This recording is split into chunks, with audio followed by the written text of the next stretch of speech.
Greetings, Internet. It is currently late in the evening, as you can tell by the terrible artificial lighting, because all day I've been having no luck in coming up with ideas for what today's video should be about. In the end, I realised I could expand upon a couple of tweets I posted yesterday talking about coding for fun. I first started programming computers when I was 10, which was at this point over 26 years ago. I wrote programs for the Spectrum, the BBC Micro, the Atari ST, the Amiga, and eventually for PC. Starting with DOS stuff, then moving on to Windows, and eventually, of course, onto internet-related things. It's something I enjoyed a lot, and I wrote all sorts of games and programs during that time. And that's because it was just a hobby. But then in college, I took a specific specialised class on computer programming, and that put me on the path towards doing it professionally. That continued when I went to university doing a degree in software engineering. And at the time that was okay, I was still using some of my spare time away from coursework and things like that to program things for fun. After university I had a couple of fairly standard 9-to-5 style programming jobs, but I quickly decided that freelancing would be better for me, so I started my own company and I've never looked back since. That was something like 12 years ago at this point. Do what you love is a thing that people say, but I have to tell you, after 10 years of doing what I love, I'm kind of sick of it. Because it doesn't work how you hope it does. Once you exchange doing something for fun for having to do something to get paid, the entire dynamic's messed up and it no longer becomes enjoyable. After spending a day copying and pasting the 100th generic website you've done, you're just not inspired to do anything new or innovative or creative for yourself. And in some ways, that's good, because that started making me look elsewhere for other creative hobbies that were separate from my job,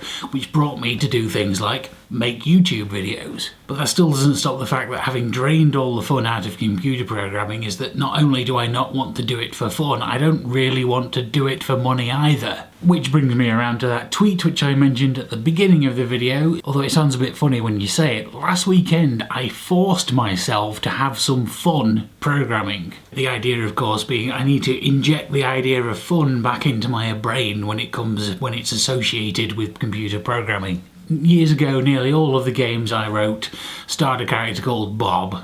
You've probably seen as my avatar in some places around the internet. If you're interested, there's a page all about them on my website, link in the doobly-doo. And thanks to the fact that computers and browsers and JavaScript are now powerful enough to emulate old DOS machines, a lot of those games are still playable in your browser. But of course, more importantly, I'm now in the process, after a 10-year break, of writing a brand new one. Along, of course, with the new HTML5 canvas JavaScript 2D graphics engine that I can do a bunch more in the future. And hopefully that'll get me inspired and motivated to get back into programming in general. Do you have any experience of doing what you love becoming what you hate?